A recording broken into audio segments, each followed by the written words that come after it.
história, ela é muito própria, porque nenhum outro país recebeu a família imperial da época e veio aqui.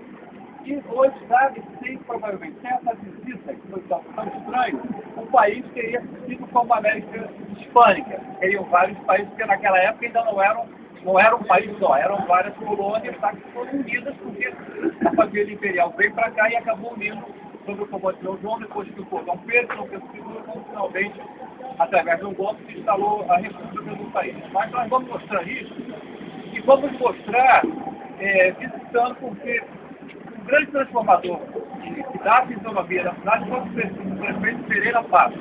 Tá bom? Antes disso, o Rio, como qualquer cidade do mundo, ele não tinha esgotamento sanitário nem tinha água corrente. As ruas eram muito apertadas, a cidade era muito salubre, sendo chamada, inclusive na Europa, da cidade da morte. Tá? O Rio só vai ganhar esse apelido de cidade maravilhosa depois da transformação, da abertura da Avenida Rio Branco e das transformações que o Pereira Passos, a partir de 1906, faz no centro da cidade. 1906? Isso tudo. Prefeito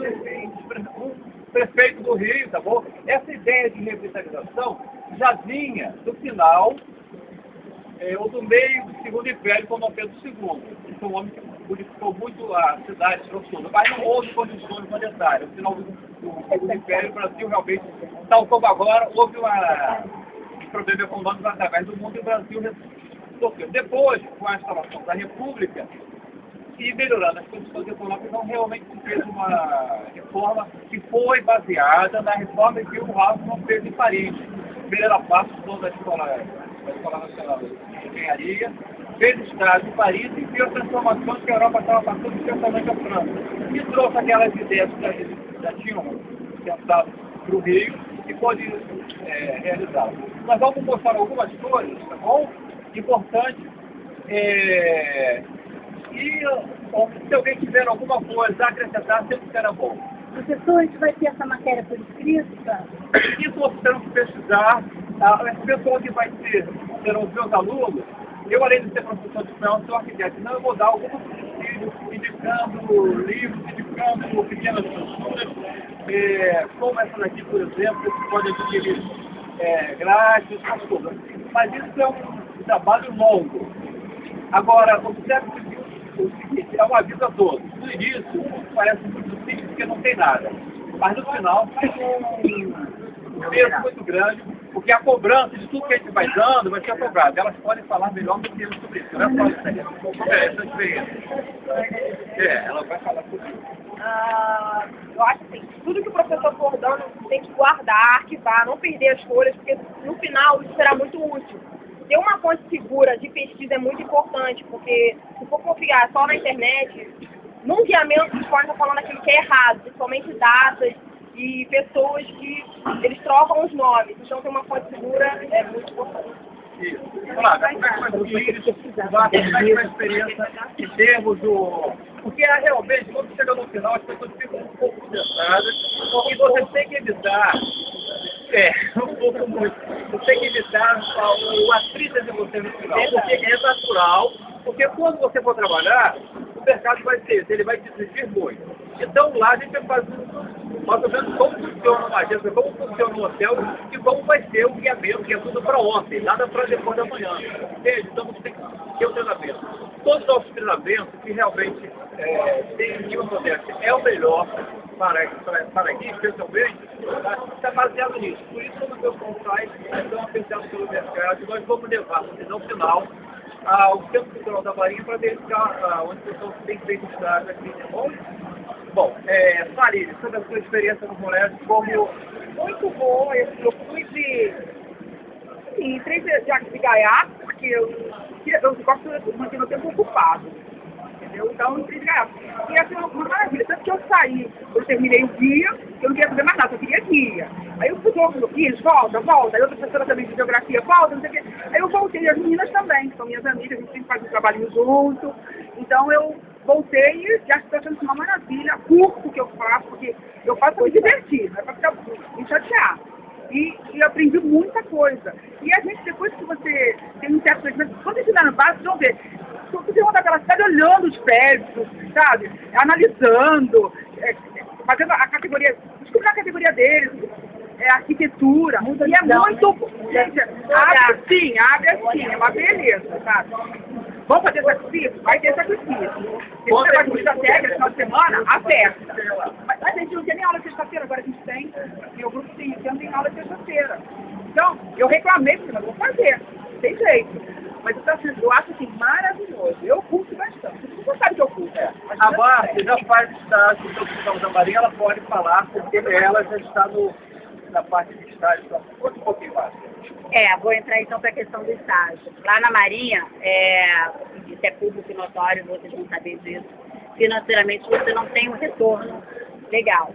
Mas assim, para mim foi muito importante, e está sendo importante, porque você realmente aprende a lidar com grupos de diversas categorias. Eu trabalho lá desde com criancinhas de 3 anos de idade a idosos de 80 anos.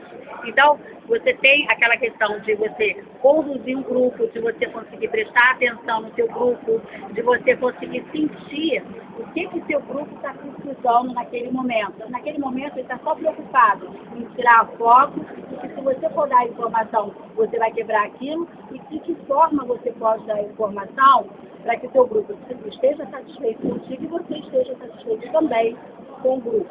Para mim, lá isso está sendo muito importante e é uma coisa que vocês, com o tempo, vocês vão ter que prestar essa atenção.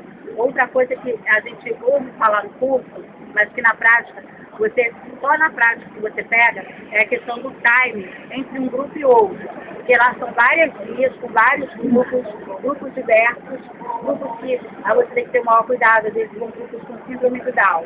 São turmas que vão. Então você tem que conduzir de uma forma. E o outro grupo que está lá atrás, com um outro tipo de turma, tem que saber que na sua frente, naquele monumento, tem um grupo especial, então você tem que conduzir para o outro lado. Então, esse sim, tanto de local como de pessoas que você aprende. Isso você só vai aprender realmente quando você começar a pegar grupos. Sem medo, tá? Porque a primeira vez que eu falar por grupos, eu zelei. O pessoal sabe que eu sou tagarela. Eu acho importante o seguinte, esse curso, ele bota você na prática. Então, experiências que só na prática que são absorvidas. O curso não me prepara só para uma vida boa. Eu acho interessante do curso que a gente aprende de cara com a dificuldade. Eu acho que você saber lidar com a dificuldade, a beleza, a parte fácil, você poder. Só Thalita Iris e eu tivemos uma experiência agora na CLIP, que foi levar um grupo de escola e apareceu, foram 4 ônibus, foram 4 dias, e nós tivemos que, inclusive, montar o roteiro. Então, para a gente foi importante isso, porque nós tivemos que montar o roteiro, nós tivemos que nos preparar, o material que a gente já tinha do curso foi assim, de extrema importância, porque foi uma coisa em cima da hora, foi de uma semana para outra, e a gente teve que se preparar, montar, E a vida do dia assim, foi dessa forma que aconteceu, e montando o nosso roteiro. Então você tem que estar preparado para tudo, não esperar somente venha tudo na sua mão. E o legal do curso justamente é isso. Você tem essa visão do que você pode fazer ou do que você pode modificar para que o seu grupo não seja prejudicado. o curso prepara para isso, né? Você aprender a se virar. Porque um guia, ele se vira. Tem que dar o seu jeito. Não depender da agência para tudo. A agência vai dizer onde nós vamos comer, onde nós vamos parar, porque o roteiro todo foi montado por nós. A agência falou, eu quero que você leve lá para a FIP essa escola. Eram 4 ônibus lotados, foi o nosso primeiro trabalho. De cara, 4 ônibus lotados, com alunos e outros professores que estavam no nosso ônibus, eram professores de história. Ou seja, se a gente falasse alguma coisa errada... Aí não era um passeio, era uma aula. Era uma aula. Então nós tínhamos que realmente estar preparados, porque o que nós falamos se formou matéria de trabalho para os alunos. Tudo eles anotavam. Se nós dessemos alguma informação errada, o aluno botasse isso na prova, o aluno falaria, não, mas eu coloquei isso que aqui é só isso. Então eu acho que vale muito a experiência de lidar com a dificuldade, todo o tempo. Tanto na agência fazendo embarque, quem estava aqui no básico, fez embarque com a gente no início do ano, para Vitória e Petrópolis, viu que o negócio, como funciona o embarque, principalmente lá no colégio. Porque normalmente na agência não vai ser assim, a pessoa vai, direciona a agência antes, vai no seu certinho e dá tudo certo. Sendo que lá no colégio, na hora, a gente com o endereço errado, com o nome errado, com a identidade errada, e lembrando que numa agência, numa viagem, Se você tem uma identidade, chegou no ônibus, vai querer entrar, você não vai entrar. Na realidade não entra. O colégio ainda quebra algumas exceções que nós, como alunos, não deixamos passar. Muitos ficam com raiva de nós, mas a culpa não é nossa, nós somos treinados a isso. Então quando o caso é passado para um professor, porque o professor que tem que resolver se vai liberar a pessoa de entrar ou não. Mas na realidade, no embarque, na rua, a pessoa não entra se não tiver com a identidade correta. E sejam bem-vindos. Agora a Flávia, conta um pouquinho da sua experiência, Flávia. A minha experiência perto delas é muito pouquinha. É muito pouquinha, porque eu saí do básico, como vocês, e fui pra agência. Então ainda é pouquinha, mas assim, assina embaixo que elas disseram, peguem tudo que vocês puderem, façam um banco de dados realmente de tudo que for falado. Isso vai ser extremamente importante para vocês, entendeu? Tem uma marca disse que vocês vão ter no final o feeling, o time, para saber quando, aonde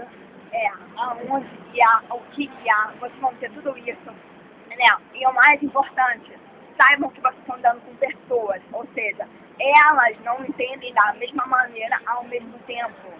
Então, eu posso estar falando aqui, quem está lá não está entendendo nada, dica de nada, mas eu tenho que falar de novo para ela.